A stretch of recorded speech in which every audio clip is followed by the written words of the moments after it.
Hi, today, folks, we're going to talk about volume, specifically measuring volume. So we're going to make a notes page that looks like this.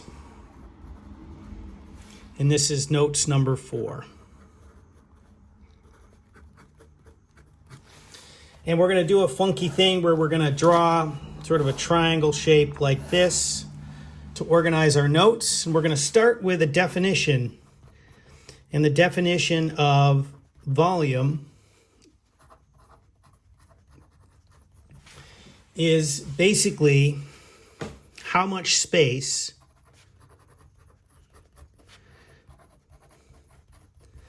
an object or matter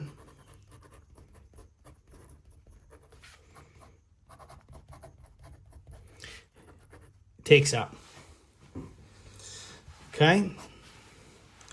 So, you can be a little creative and you could make that take up a lot of space.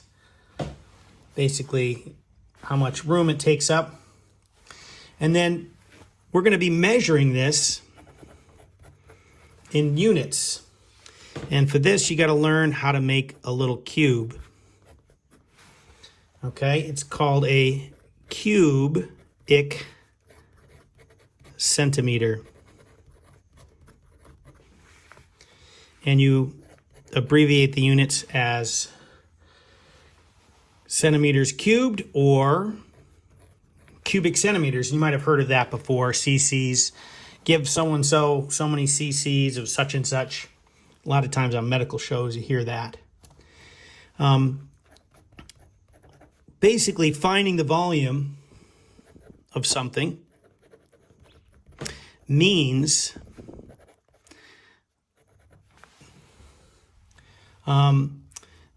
basically what you're doing is you're finding how many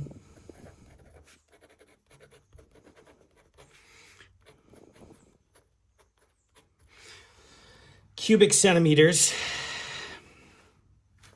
cc's, is equal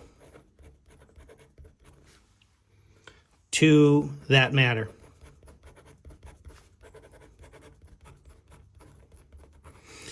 So if you're asking the volume of something, you're basically asking, if it were in the shape of cubes, how many cubes would it be?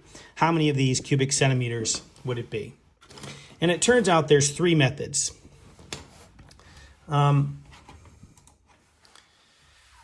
There's direct measurement.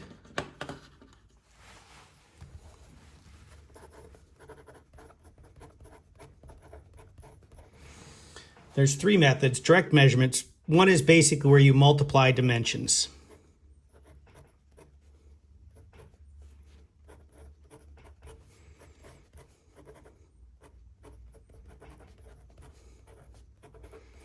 That's where you take an object that's kind of a square and you'd multiply it by each side. And you would, and we'll practice that, but that's basically taking a regular shaped object. This is really an example of a form of direct measurement.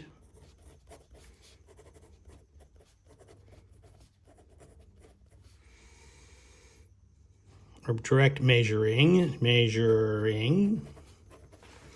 And there's a couple ways to do that, which we'll talk about. And then there's this cool way, which we're going to get into later. It's called water displacement.